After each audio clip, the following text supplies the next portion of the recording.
KOD Nation. Good morning, Yankees universe.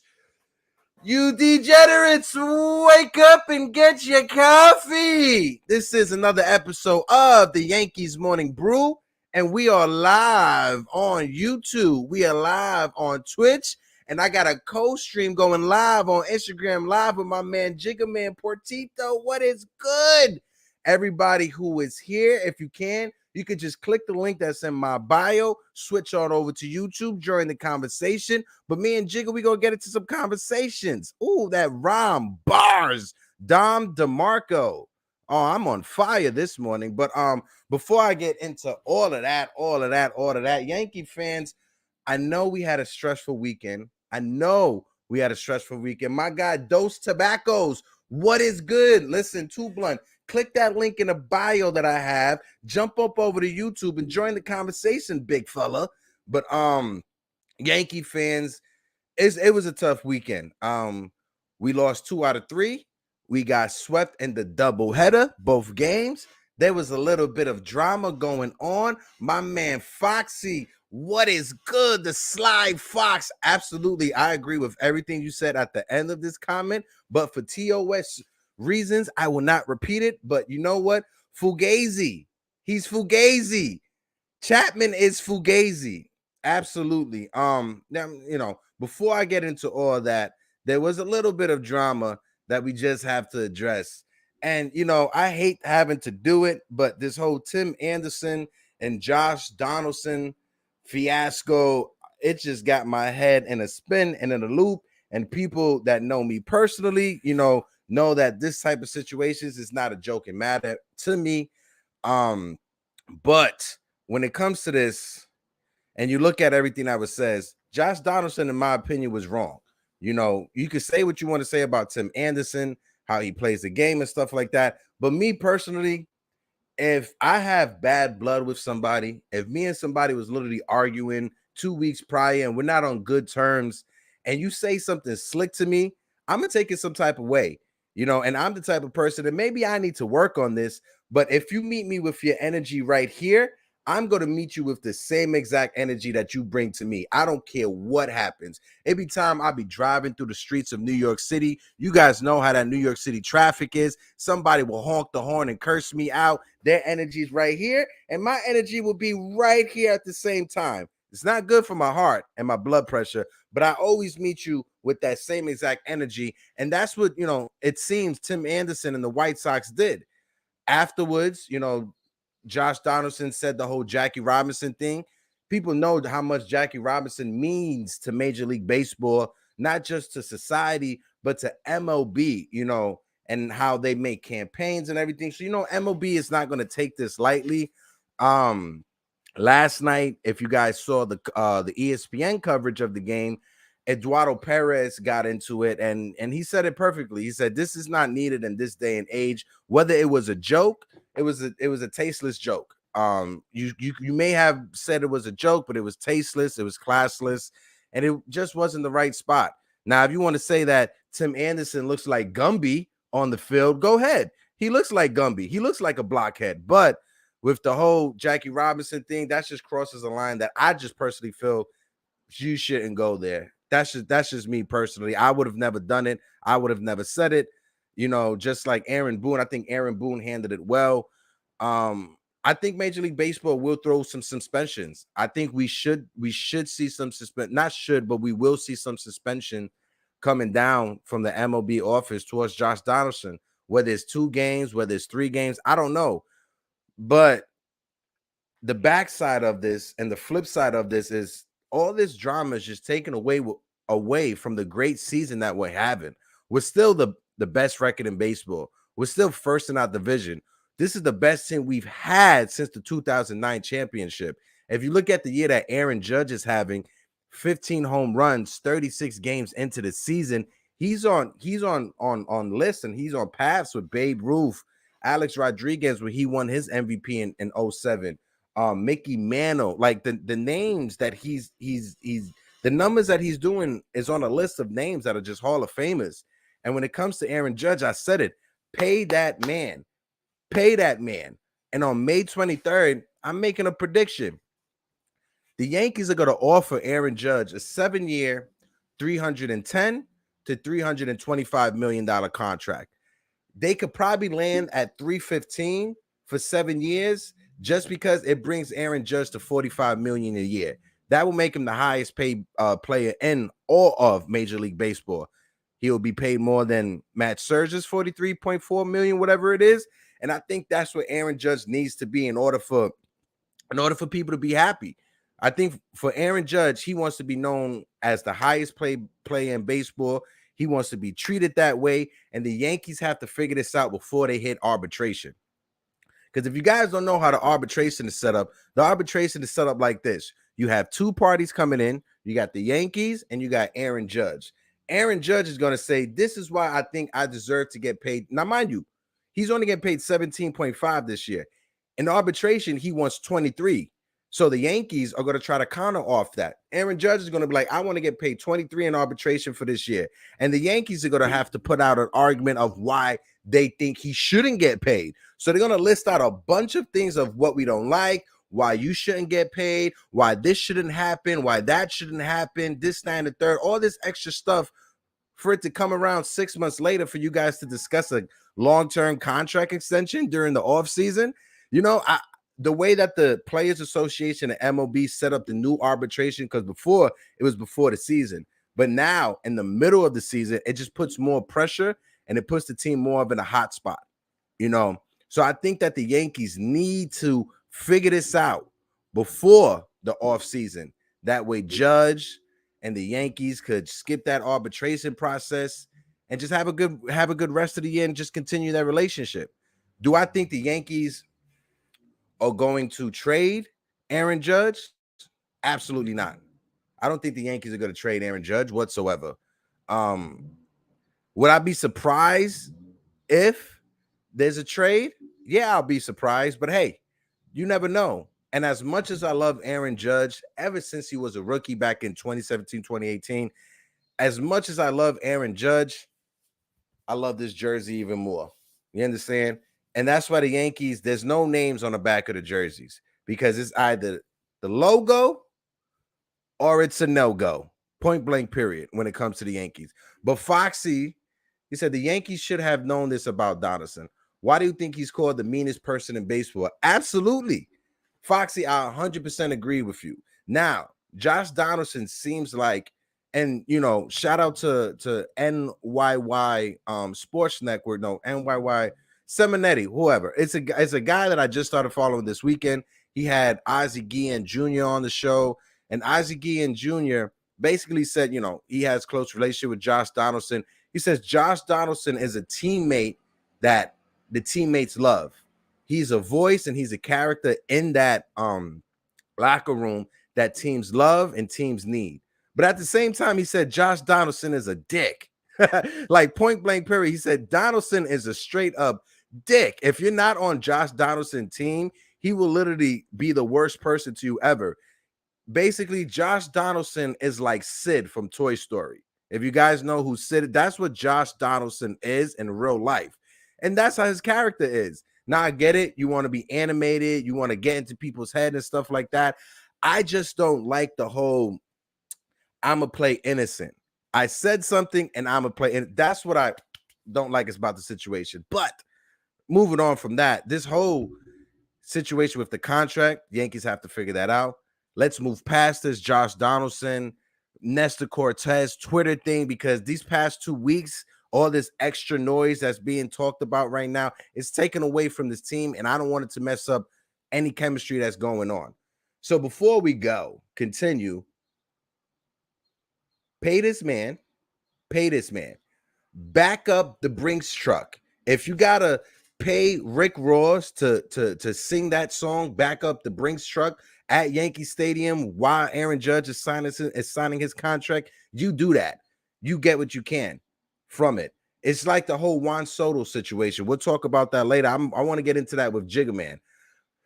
Oh my God. And before that, hold on one second. There was a lot of injuries that happened. Matter of fact, I'm gonna just bring Jigga Man on and we could just, you know, cry together about this. Hopefully, he got the coal out of his eyes. Let's wipe the coal out of your eyes. Let's go. Let's go. What? My man, Pots and Pans. What's good, baby? Well, I feel like I missed the assignment, bro. I know every morning you say grab your brew. I didn't go grab my café con leche, but I did grab a monster. So I'm on that level with you. We good. Hey, We as good. long as you got your monster, and we know about in like 10 minutes, you're going to be pissing jet fuel. As long as you good with your monster, we good, baby. Bro, look, man, just sitting there listening to everything you touched on so far.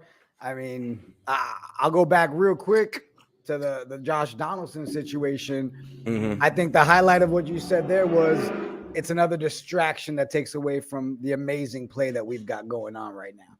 Yeah. Right. No need to get into the specifics of the whole situation, right? Mm-hmm, But mm-hmm. like you said, Josh Donaldson is that character. He's going to give you that villain, and he's that guy. You're like, I'm glad he's on my team, right? But stupid, and let's be real. It woke up the beast inside the White Sox this weekend, and if anything, it screwed us more than anything because this Yeah. weekend was brutal, bro. Yeah. Brutal. Absolutely. When you see Grandel, when you see Moncada, who's been struggling, when you see Jose Abreu, first of all, if you piss off any Cubans, they're going to let you know how they feel on the baseball diamond. So with those three right there, all three have been struggling this year, but they look like all-stars this weekend against the Yankees.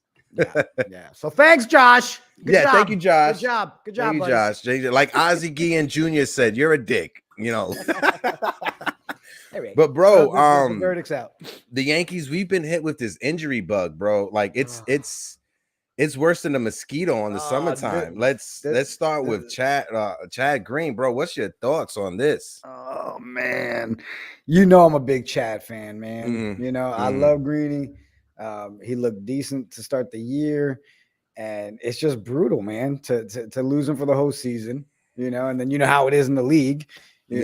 This might be the last time he ever pitches for us, and that sucks. And it's not like they're going to let him stay there and rehab with us. It's just the nature of the game, bro. Yeah. Chad Green, if you think about it, he was the longest tenured Yankee. If you think about it, like Chad Green was up here before Aaron Judge, was up here before any of those young baby bombers, was up here before Luis Sever. Chad Green goes back to Dylan Betances. They both came up as young arms in the Yankees bullpen.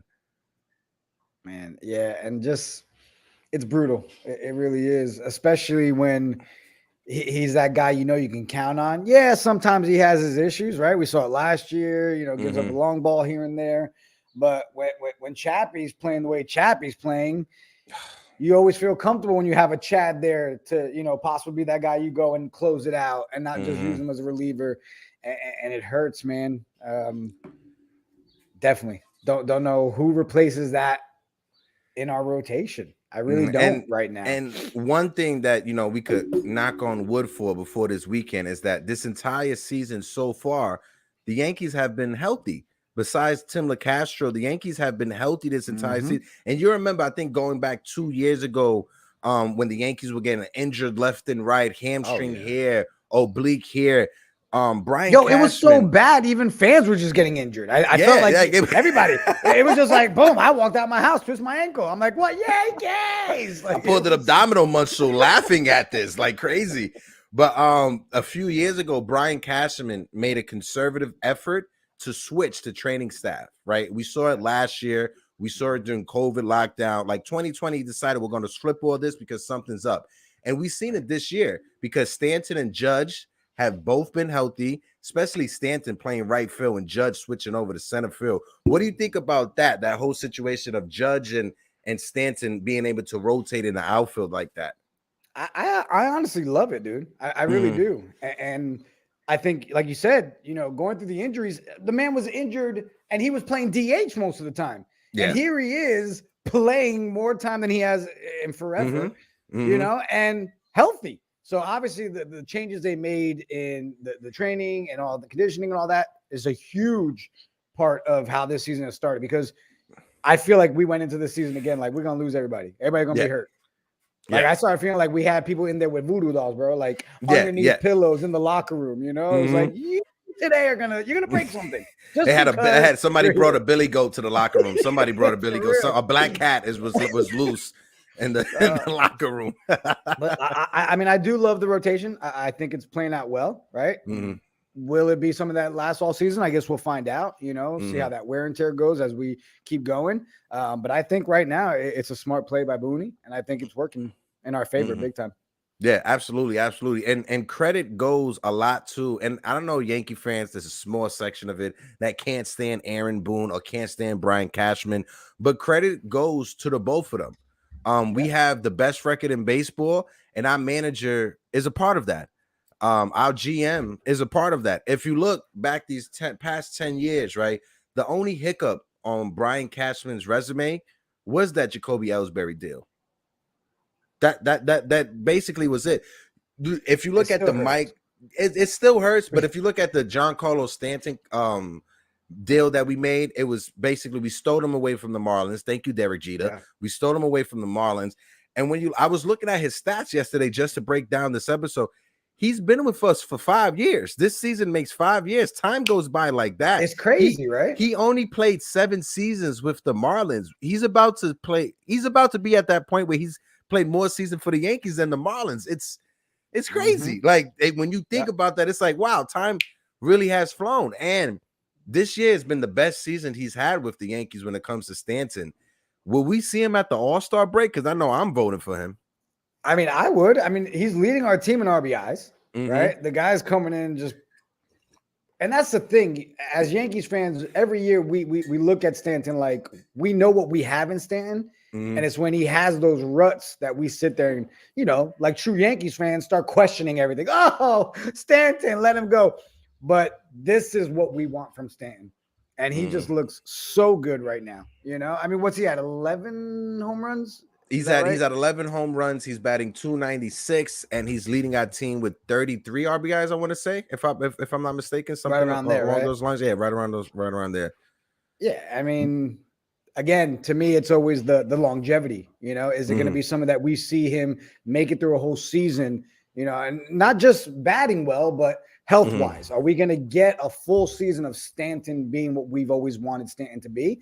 But I think he's on the right track, dude. And yeah, 5 years 100%. already. That's bananas, 100%. I was listening to JR Sports Brief, WFAN. Not sure if you know of him, but he compared Giancarlo Stanton. He said Giancarlo Stanton is the modern day version of Dave Winfield. We loved him. Yankees loved him when they got him. Yankees loved when they got Dave Winfield. But every year, because the numbers that he put up before, Stanton, 50 home runs, 40 home runs, the numbers, and you just want him to hit a 10-run grand slam every at bat. That's not going to happen. Like Yankee fans, we need to have patience and relax. It's like when we got Randy Johnson back in 2005. That's not the Randy Johnson of the old days that's going to strike out 20 guys a game. You got to People just were relax. looking at the name and not looking at where he was in his career at that point. Exactly, yeah. But you know what? I blame Stanton too, though, because when you come up to the plate looking like Superman, we expect Superman things. All right, Yeah, absolutely. And again, I'm glad he's pulling it off the way he is. I think it's, to me at least, a big turnaround from what we saw just in the beginning of last season with him. And man, he stays healthy. We're on track to have a pretty stellar Stanton season.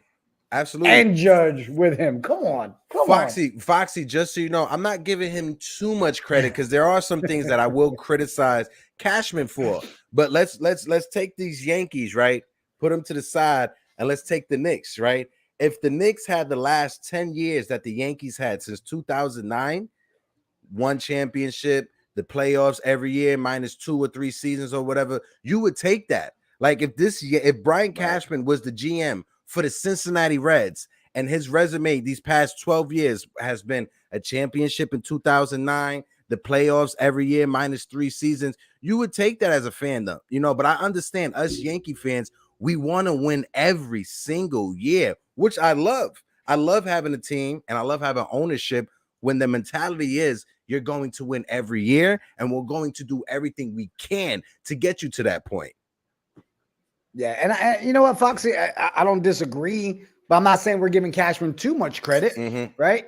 It's as a fan base, we're so quick with every team we support to quickly be like, you got to go. It's what have Mm-hmm. you done for me lately? You know what I mean? Like that's how Yeah. it always is. But I think he made a couple of moves this season that made sense for us. Mm-hmm. And I think we've seen it. And you and I have talked about it, Hector. The change in strategy compared to what we've always done, right? So the Yeah. change in what kind of players we're going after or where we're putting the money and Mm-hmm. that controlled spending, which is weird. Mm-hmm. Yeah, I don't give all the credit to Cashman, but just like in football, you give the quarterback the credit when they're doing Yeah. great, right? You give Mm-hmm. Yeah. ownership Yeah. Yeah. credit. So right now it's easy to say, all right, you've pulled some stuff. We Mm-hmm. start seeing a downhill turn. We'll all start pitchforks out again and talk about Cashman No, as a bum. absolutely. And then Foxy brings up having Hicks as your starting center fielder for years. Absolutely, No argument. no argument, No no argument. argument there. None. But when he extended Aaron Hicks, it was pre Tommy John Aaron Hicks. That Aaron Hicks 20 home runs back-to-back season, almost 100 walks in 1 year, 76 in another year. Batting average is horrible, but his defense, that's what Aaron Hicks was, a defensive player who could run into a home run, who could draw a walk, who's not going to strike out as much. But then these past 3 years, especially after he got Tommy John's surgery, his strikeouts has gone up, his walks have gone up, his time on the play has depleted. He's starting to look like Jacoby Ellsbury and Carl Pavano. Somebody send out a missing signal sign, but injuries have derailed him. But looking at it, he's only making $10 million a year. It's not like he's making 20 something. Yeah, and I'd love to hear Fox's answer on this, but were any of us having that doubt when we gave him that extension? I didn't. No, I didn't. I mean, during that time, we loved Hicks. I thought it was a steal. Exactly. I thought it was a steal. But now, I mean, it's trash can. It's trash can. It's literally trash can time. And you said it, and it's trash can time. Cue the trash can. Cue the trash can. You've seen it in the Baltimore series, the lack of hustle. Even trying to beat out an infield single, trying to make it to first base, trying to run that out. He doesn't have it anymore. His legs don't have it anymore. And I'm not just trying to beat up on Hicks just to beat up on Hicks, but reality is reality. You can't ignore it. And it looks bad. Like, it's one thing to go up, run up the first baseline like a Robinson Cano, but then when Aaron Hicks is doing, it's just sloppy. Yeah. And it's just like anybody when they're at that point where it's like, all right, that's it. Like, you're witnessing it, and it sucks to see. But at the same time, is there still hope that maybe he can turn it around? I mean, it's early in the season. Are we hoping as fans that we do see that? Because if not, at what point do we look at it as Hicks is a liability? Like, you're not confident when Hicks comes up to the plate. You're not confident that he's going to be that guy that's going to, win a game for us or even have the legs to play things out the right way. So I think we're that close to it really being a liability for our team. We saw it with the Yankees in the late 90s with Chuck Knobloch, right? Once Chuck Knobloch defensively, he couldn't throw from second to first. You're an all-star. You was our leadoff guy, but we gotta move on. And he just became a platoon player that wound up playing left field here and there sporadically. It's tough to just to give up and to just release the player. But hey, like you said, is what have you done for me lately? So can I ask you, Hector? I mean, it's your show, but let's say we do move on from Hicks, right? Obviously, you can't let him go, cut him or anything like that, but we take him out of rotation, all that. What option do we really have at center field? And that's the main issue, and that's the big issue. A lot of Yankee fans, they'll call up all these sports talk shows, whether it's the Michael K, whatever, and say, "Oh, we need to just cut him, just cut the player, eat the contract, cut Gallo, cut." And I'm like, but we don't have replacement. We're gonna put Florial in center field and put Andujar in left field. Like, we don't have the replacements now. Right. You don't just cut somebody and then, oh, that's it. Mysteriously, you've got all this money. No, you still pay him. You still pay him. You're still tied into it. You have to. There's no option to just say, okay, here you go, bye. Exactly. There's nothing like that. So it's like, at the same time, we don't have no one to replace him. Mhm. Are we willing to give up our top prospects for Brian Reynolds, for Ketel Marte? When it comes to that, and it's going to segue into our next conversation, but Oh, nice. Juan Soto, right? Like, is that a reality for this season? I don't know. When it Right. comes to like this whole Judge contract and what Juan Soto's going to demand with his contract, because he already turned down a $350 Yeah. million contract extension from the Nationals for 13 years. So you already know what he's going to want. We don't. Could I live with a Estevan Florial in center field and his rookie mistakes? At this point, I would rather live Yes. with that than what I'm getting Yes. from Aaron Hicks. Yes. And you said it best. It's so easy to just look at the Aaron Hicks situation, but you can't lose sight of, yo, we got to pay Judge, right? I understand. Like, I know when we have our combos, you talk about, it's the Yankees logo, right? It Yeah. doesn't matter about the name on the back, but you know me, I'm huge on Judge. I always have been. I'd love to see him being a Yankee for life, right? I do agree with you. We're going to be in that 7-year mark to make it happen. But yeah, I'd rather see Florio in center field and give him the chance to do it, because it can't be any worse than what we're getting from Hicks. And we got to focus on all this other money that's coming up. Judge's contract. We do make trades. You got, like you said, Soto, right? That's money you're going to have to focus on if you want to pull that off. It doesn't just come out of thin air. There's other Yeah. pieces that are more of a priority that I would be all for. Hey, Hicks, sit yourself down. Let's put the rookie kid in. Let's give it a shot and see what happens. Yeah. And I'm 100%. And shout out my guy, Worldwide L. Salute, Worldwide L. Hope all is well. I love you and miss you, my brother. But when it comes to like you just said, the Juan Soto, right, contract, Juan Soto is going to demand $50 million a year. Easy. The Pittsburgh Pirates and the Tampa Bay Rays, their payroll is not even $50 million for the season.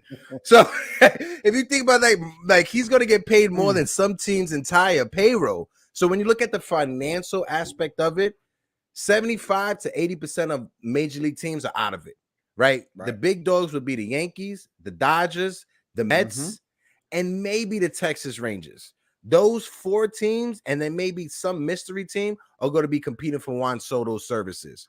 But besides that, I don't think there's any other team that can muscle up the money like the Yankees or the Dodgers or the Mets can. You could take the Mets out of it because the Nationals aren't going to trade within their division. They're not going to trade a 24-year-old to the Mets so they can see him for the next 10, 15 years. That's not going to happen. But do we have the prospects to make a Juan Soto deal? I think this is the situation where you empty out the farm system. Juan Soto is that talent that you empty out the farm system. If we're not going to do it for a center fielder like a Ketel Marte from Arizona or Brian Reynolds from Pittsburgh, Brian Reynolds' numbers is down too, so we probably get him cheaper. But if we're not going to do it for those two, we got to do it for Juan Soto, hands down. Right. And if it's not for Soto or one of those other two, there's no point of doing it. And then again, it still comes back to the money side of it, right? You always got to look at the financial piece of, if we do this here, what is it going to take away from moving forward? And if you're telling me it's more important right now to go grab a center fielder than it is to extend Judge, I'll argue that with you all day long with anybody. Yeah. My money and priority would be Judge hands down before going and getting us another center fielder. 100%. I'm on board with you. And then I'm not even sold on a center fielder per se, because Judge could play center field. Exactly. So if it's a situation that we trade for Juan Soto, stick him in left field, right, and just have a rotation of Judge in center, moving to right, Stanton in right field, and have a Florial be that extra player coming off the bench with the speed, because Florial, he's 12 for 14 in stolen bases in the minors this year. He's having the best season he's had in the minors and his whole entire professional career. You should get rewarded. A young player needs to be rewarded for that. If you're and I know it sucks because you're on the Yankees and the depth chart has so many other players that are ahead of you. But if Florial was not in the Yankee system and he was with the Reds, he would be in the majors right now. If he was with the Cubs, he'll be in the majors right now. The Rangers, he'll be in the majors right now. So he deserves to be up here. Let me ask you a question, man. Have we, as a fan base, have we given up completely on Andujar? And who? And all right, thanks for tuning in. Appreciate you having me on the show, Hector. It's just, I always come back to him because I get it, right? We tried the outfield thing with him, see how he can do or whatever. But it's sad that we're at that point, right, where the name doesn't come up much, and it's an afterthought. But that's another one. He's there. Is it worth giving him a shot to go back out there in the outfield since Hicks' struggles? I don't see why not. It's still going to be better than going and giving up our entire farm system to bring another player in that, again, yes, it's a priority. I just don't feel it's worth us giving up the entire farmhouse just to bring in a center fielder. Right. Yeah. And when it comes to Andujar, anytime he's been up here, he hits. He hits. It's not like he doesn't hit. He hits. He hits. Going back to his rookie year where he should have won Rookie of the Year in 2008, he hit 297, 27 home runs, 92 RBIs. He walked 25 times in 149 games. His defense was shaky. I understand that his defense was shaky, but put him in the outfield. Just stick him out of left field. Last year, and limited at bats with the Yankees on the major leagues, he hit 273. Right. Back when during the pandemic season, he hit 262. Even though those are just minor, 262 is not, it doesn't jump out, doesn't jump out the roof, but it's better than the 150 that Joey Gallo's giving you. It's better than the 212 that you're getting from Aaron Hicks. Yeah, and to me, you're going to have legs that work. Whether he makes those mistakes in the outfield or not, he's still giving us healthier legs, a younger at-bat, and someone that we know. To me, if you're looking at a game and Andujar comes up or Hicks comes up, I'm putting my money on Andujar being that one that's going to bring that RBI in. Yeah. I'm not putting any money as a DGen on Aaron Hicks at all. No. And he's still only 27. Right. He's still only 27. It's not like he's 32 or 33 and stuff like that. No, he's 27. So I throw it out there because I think he's an option that we keep. I'd rather him than and I say this too. Like when it comes to a lot of like Yankees prospects that don't get the opportunity, Florial's a left-handed hitter. He needs to get that opportunity in Yankee Stadium. If Andujar was a left-handed hitter, we wouldn't be having this conversation. Right. The same thing with Clint Frazier. If Clint Frazier was a left-handed hitter, he would still be with the Yankees, because how long did we have Tyler Wade on our team and Brett Gardner on our team just solely because they were left-handed hitters? Right. So and that's the Yankees are too right-handed dominant, and I get that. But hitting is hitting, and Andujar is a hitting machine. He reminds you of a young Soriano. He doesn't have the speed. Yeah. He's not as great as Soriano, but that bat speed, and when it hits off the bat, it sounds beautiful. That he gets off the bat. Exactly. So that's going to be my push is Hicks, and let's go with one of these other two guys. Sit Hicks, Gallo is, if you've seen yesterday, Gallo's on the COVID IL. Same thing with Higashioka. Yeah. Higashioka's on the COVID IL, and this is a situation. Look, Foxy, you was reading my mind because I was literally talking about this right now. Higashioka on the COVID IL. Rob Brantley, he's an awesome human being, but Rob Brantley is not a major league catcher. You saw it last night.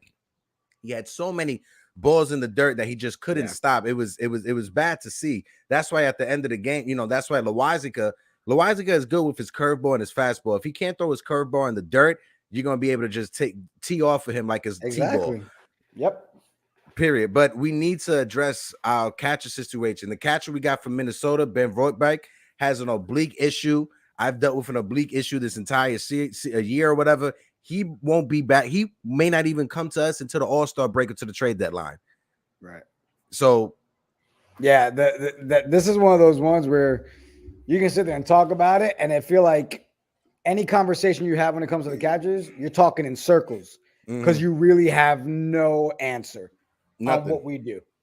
Really, at all. I'll get John Flaherty out the booth. Put him. Come on, we can do it. Jeez. Now, what you were saying about Higgy though? But you know me, I'm a big Higgy fan, right? You gotta love Higgy. But perfect example, right? Now he's on that COVID list. We have no real option. Yeah. We He's not really like he's been don't. hitting this year. He hasn't been No. hitting. He's been horrible. He's a what? 150. I'd have to Some, pull it up. I think it's I mean, it was 150 or definitely one. like 150s or something like that. It's been horrible. Here we go. All right. So 5 RBIs on the season, a 154 batting average for Higgy. He's only had 10 hits and Yeah. 65 at bats, no home runs. He looked like Barry Bonds in spring training. He had about like 8 home runs in spring training, and I get it. It's spring training. But it's one of those things where because we're playing so well, right? Having him in there, you have him there for his catching skills, right? You're hoping his bat picks up again, and we haven't really needed to rely on Higgy to be that bat. But now with him off the list, you're being forced to put in somebody that really isn't catching the way we need a catcher to catch with our pitching rotation. So it makes it, again, another liability at a position where you have to look at center field and catcher as the 2 issues that we really have right now. The bullpen Mendoza laughs at loud. Yeah, it's when you see, and I get it, like, you know, defensively, Jose Trevino has been our best catcher, right? This so far this year, and I love what we're getting out of Jose Trevino. Literally came out of nowhere when we signed him in spring training. Higashioka is top 3 when it comes to catchers and pass balls, right? That's not what we need. Framing wise, he's phenomenal. He's phenomenal when it comes to pitch framing, calling the game. He's phenomenal. Trevino always gives him credit. When you look back on those dynasty Yankees team before Jorge Posada became Jorge Posada, Joe Girardi was not known for his offense. He was known for one thing and one thing only, being a defensive catcher behind the plate. And I could live with that. This year, that's what we're going to get out Trevino and Higashioka. It's just that we can't let that spill over into left field. We can't let that spill over into center field, right? IKF has been solid, but he's been, you know, struggling with the bat getting on base. We can't let it trickle into that. So we can't have the bottom 4 batters in our lineup be automatic outs. That's not winning baseball. No matter when most of them are under 200 batting average. Yeah, no matter how good your pitching is, you look at it. Jameson Taillon, 7 innings, 1 run, wasted opportunity. Luis Severino, 7 solid innings, no runs, shutout baseball, wasted opportunity. Yeah, and it hurts. It hurts because you've got the pieces that are playing their part the right way, and then you've got those little kinks in our armor that everybody can see, right? It's not just nitpicking. It's their obvious, clear signs of things that need to be fixed. No question. And then, you know, coming up to this guy, Aroldis Chapman. I'm sorry. Oh, well, Jigga Man left the building. That's the show for today, guys. You know, we had an awesome. I want to thank our sponsors. There is no sponsors, but I want to thank you in the future if you decide to come aboard. Chappy. Oh man. It's like I'm at the point I don't even want to talk about him anymore, right? Like his name gives me heartburn. Like it's just man. Chapman sometimes, and I get it. Like we figured it out that, you know, Chapman has a Achilles injury, so he's probably gonna be gone. He's probably gonna be on the IL after being reevaluated. But yesterday, seeing him on the mound, he had no confidence, had no trust in his fastball. He literally looked like, you know those big ass inflatable things that be outside the car dealerships. That's just waving. He looked like that on the mound, just arms and not being able to figure out where he wanted to throw the ball. And again, blew the game for us. Yeah, I mean, it is what it is. It's sad though that you expected it so much now. Like it doesn't surprise you. It don't. He comes in and you feel like it's a liability. Yeah. You don't have that confidence. Okay, we got this. It's a lock. And it sucks. Some people on Twitter have been comparing him to John Wetland. And I'm like, no. That's too. You're being no. He's Armando Benitez. Okay, that's what he has turned into. He has turned into Armando Benitez now. But injuries, you know, and it's Chapman doesn't have that 100-mile-an-hour fastball, right? He was a novelty before coming out of the bullpen back in the days, 102, 103. Now, when you have every major league team having a guy or two in the bullpen that could pump out 100 miles an hour. Look at the Yankees, for instance. Clay Holmes and Loizaga both could touch 100 miles an hour. So if Yankees got those two guys and Chapman, you're expecting heat. You're expecting heat to Yeah. come out the bullpen, and he doesn't have his location. Ever since he started messing around with that splitter, granted, whenever it's on, it's a filthy pitch, but he doesn't have it. Like, he can't throw it. Like, he's never thrown it growing up, so his fingers and his skin is not used to the wear and tear. Right. He's getting hang nails. He's getting ingrown Yep. nails now all the time, which is disgusting to deal with. It's a horrible thing to deal with if you ever had it. And But it if looks you're horrible on camera. All right. Yeah, it Every looks time they yeah. close up, I'm like, what do you but Chapman, I don't know, man. If he doesn't turn it around, most likely this will be his last year with the Yankees. It's a foregone conclusion. Which we all figured that even after last season, right? We knew it wasn't going to be much longer. But this ties back into the Chad Green situation, right? It sucks because seeing Chappie and knowing what he's a liability, we knew we had that piece. Okay, if we need Green to be that guy that we bring in as a closer, we knew we can rely on that. Now we don't have that piece, and it's like, man, now you've got Chappie with an injury. He's already a liability. Now he's gone. Now again, another one of those. All right, who do we turn to? What do we do? But even if he didn't have the injury, I'm not comfortable putting Chappie in at all.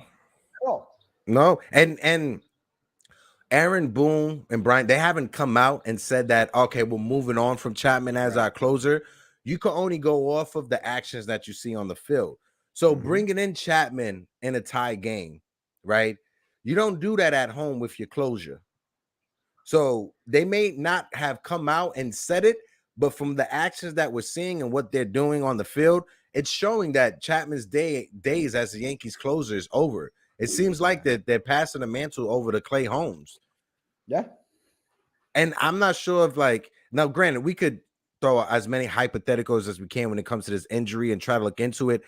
I just felt like they just needed to get him out of the game yesterday, so they ran out of this. And no, he's injured. He farted and caught a cramp. He's injured. Something. I caramba. Yeah, something. They're like, fall now, fall. Just fall to the floor. Just to get him out of the game, because we don't really know, like, if you're really injured. We can only go with your word. But man, you hate to see it. You know what Chapman has meant to this team for the years he's been a part of the Yankees. Like I said, if it wasn't for Chapman, we wouldn't have a Gleyber Torres, right? That was one of the pieces we got back. But and Chappie was a major piece for us. I mean, I'll never take away the pitching that when Chappie was Chappie, that you were excited to see him come in.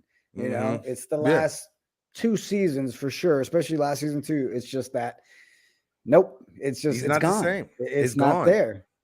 It's gone. How do you feel about Clay Holmes? I'd love to have your take on that. My thoughts about Clay Holmes last year, when we first got him, I'm like, oh God, this is just one of those those Cashman projects that he's going to try to turn into something.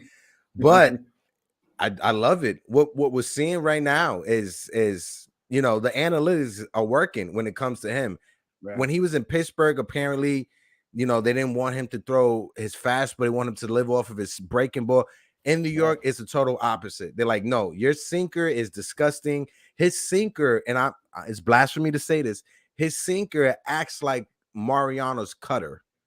The way it just rides in on you, and it just has so much late life movement at the end of the pitch. A lot of movement on him. Yeah. Especially at the end of the pitch. So when you have a sinker that's 98, 100 miles an hour, that's darting like a knuckleball, like this, you can't do much with it. You could just close your eyes and try to swing. But I'm loving what I'm seeing out of Clay Holmes. Even Jameson Taillon this year came from Pittsburgh. He had a rough start last year, but he was coming off of Tommy John and shoulder injury, surgery and stuff like that. Needed a year to fully rehab. I remember when you and I would talk about Taillon last year. We were like, we know once he gets in it was that risky play. If he can get to that level, we were comfortable with him being there. He's starting to show that. Yeah, and I year love two, year 2 Taillon is better than anything I could imagine. Anything I could imagine. Hands down. Him being hands down one of the best acquisitions from Cashman. Sorry, Foxy, don't beat me up. That's it. Oh shoot, our viewership just went down. Foxy, no! Foxy, no! Foxy! But yeah, Clay Holmes, was a solid pickup. It's just next man up.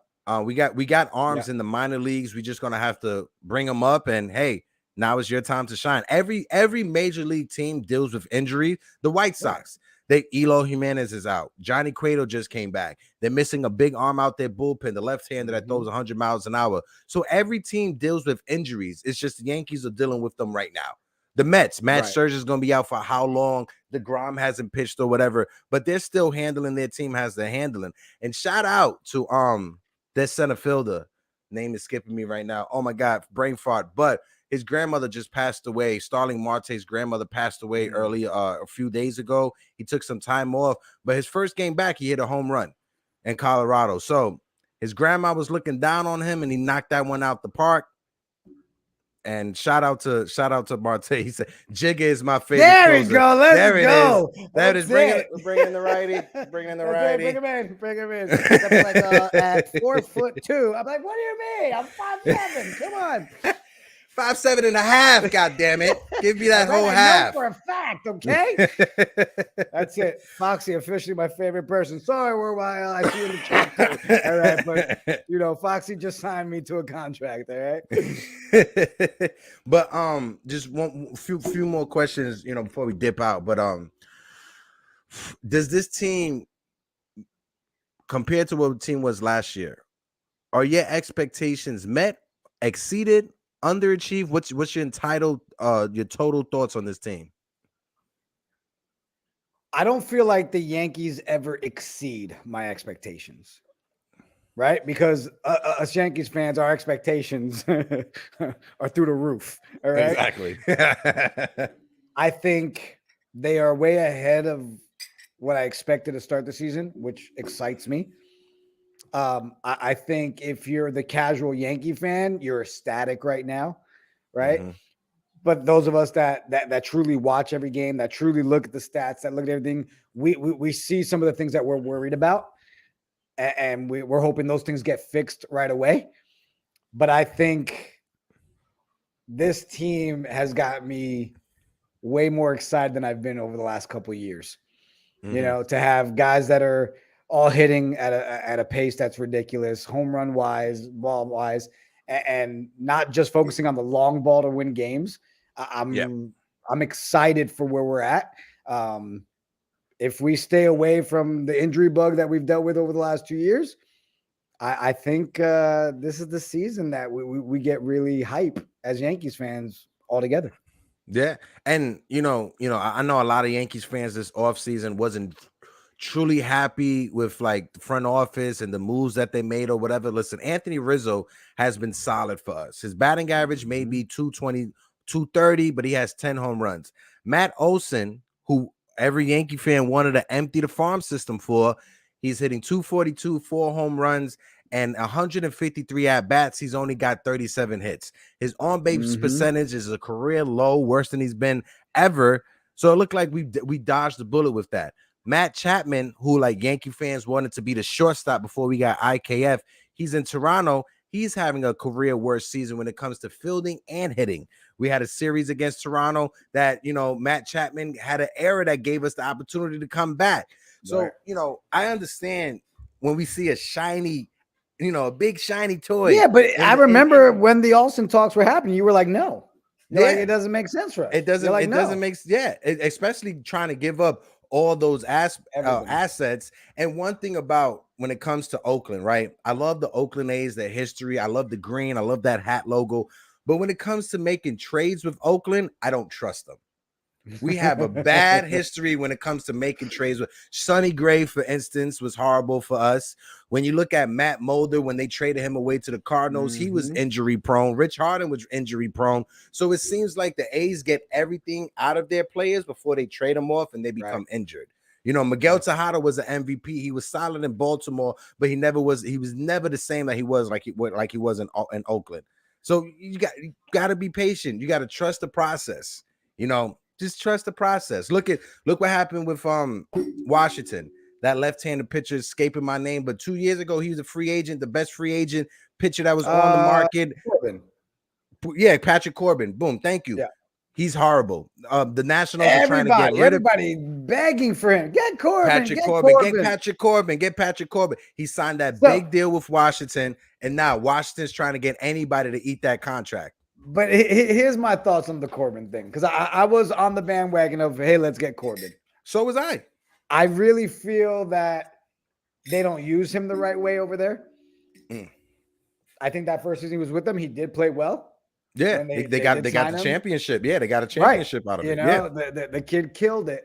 I think he's not being utilized the right way. I think they're having him throw pitches that aren't his normal forte, and they're trying to tweak too much with him. And now you're seeing the downfall of that, right? Yeah. And I think it was one of those pitching moves where it was like, oh no, it's not the same guy. And they try changing everything up where they should have let him be what he was, stay consistent there, and tweak, those little things. I still think he's a great pitcher. Yeah. I think he would have done good things with us here at the Yankees. I think we would have been able to pull the best out of him, but it worked out for him. I mean, dude got the championship. Yeah. So, whatever.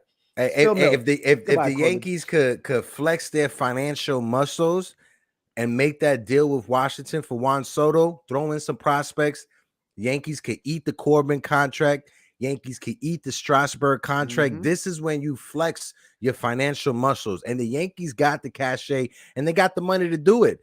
Right. Will it hurt us having a Patrick Corbin and Strasburg like being the fourth or fifth pitcher in our starting rotation or coming out the bullpen? No, it would just help us. Right. Yeah. Agreed. Like in the late 90s, Yankees had Chili Davis on the bench. Yankees had Cecil Fielder on the bench. We had Jose Canseco on the bench. We had so many different pitchers, so many different hitters who would just, past their prime, but they were big contracts. And we used George Steinbrenner used his money to get those players here, and we got 4 championships out of it. That can't be ignored. David Justice, like that can't be ignored. Yeah. Can we address Foxy in the chat? Boston on a roll? Yeah, I was. Yeah. Go ahead. Because I was looking at the standings right now. Boston has been playing well this past week. But who cares, Foxy? Who cares? All right, 10 games behind. That's all I care about. All right. Boston, they did leapfrog Baltimore, so now Boston's in 4th place, 19-22. They're just 3 games behind Toronto. Toronto has gone through a little spell or whatever. Tampa Bay as well. Even though the Yankees lost these past 2 games, both Tampa and Toronto lost their past 2 games as well. So we're still 5 games ahead of anyone else in this division. So I'm happy with that. I'm happy when it comes to that. Right. Toronto 7 games behind us. Boston is 10.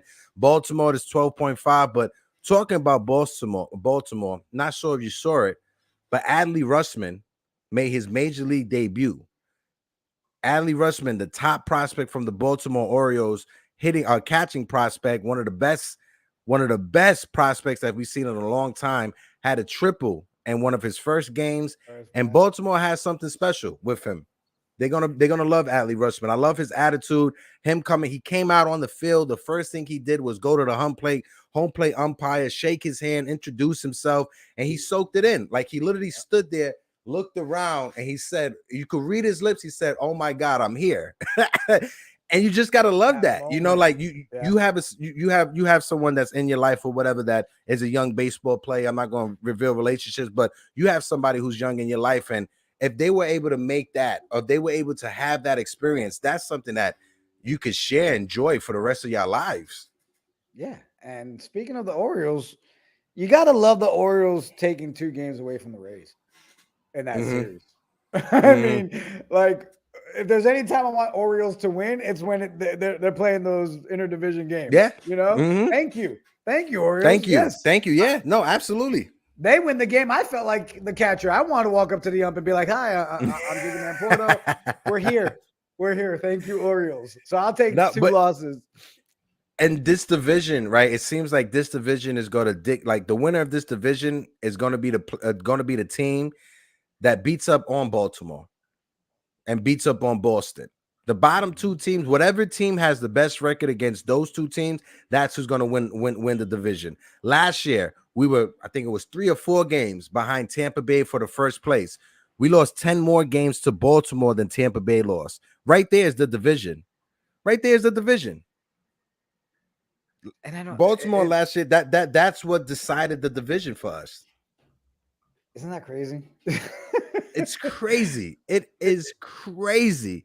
Great show as always, KOD. Absolutely. We're about to get out of here, but before we go, guys, if you guys haven't tapped in, hit that subscribe button. Hit that like button as well. Share with your friends. Share on all social medias. Follow the Knights of Dijon. We had a big win this weekend, FCF. It was it was literally like playing your little cousin in Madden, right? And or your sliders are on and their sliders are off. Yeah. It was ridiculous. How fast we scored. How like literally Yeah, you I mean, blink it your eye was every possession. That's it. We score. Commercial break. literally, it was the highest points from a team in the FCF in their first 2 seasons. The most points put up, tied the record for the most points in a game combined total points. I mean, at one point right at halftime, I mean, we had 5 touchdowns. Yeah. And we only had the possession of like 4 minutes and 2 seconds. I mean, it was ridiculous. Yeah. Anybody in the chat, you guys want to know more about our team and all that? We've got shows all week. Join the conversation. But even more importantly, you Yankees fans, you Dijons, you love sports, you love betting. Tap in with the Knights of Dijon. Hit Hector up. Hit me up on social. Love to get you the details. Kind of show you how we can onboard you into our universe. And get involved. But man, Hector, dude, love what you're doing with the Yankees Morning Brew. Appreciate you having me on today. I love tapping in every morning. I feel bad when I don't have my coffee because I always go with Monster. And I hear you and I'm like, I'm sorry, Hector. I'm sorry. So I will come prepared with coffee next time. All right. Hey, listen, we all know that in 2022, Monster is like the Gen X version of coffee. So you're good. You get a pass. You get a pass. You get a pass. Yo, but Jigga Man, thanks for coming on, bro. We got to do more of these streams with you on with me in the morning because I had a blast this time. Again, you're evil genius with this stuff, my guy. You set us up for victories. All right, I'll take it. All right. Now, if I ever hear you start comparing me to Chapman, that's it. I'm calling it quits. Never all right. Jigga Man is the Aaron Hicks of the what the heck? That's it. I quit everything. Yo, but Foxy, Worldwide L, everybody that was in the chat, appreciate all y'all for stopping by. People that was, joining us on the IG conversation, appreciate y'all as well. Jigga Man Porcito, any last words for the crowd? No, I think that's it. I think just a normal how you doing? Great show, Hector. Look forward to tuning in again tomorrow, bro. Of course. And like I said, you degenerates, wake up and get your coffee. Peace.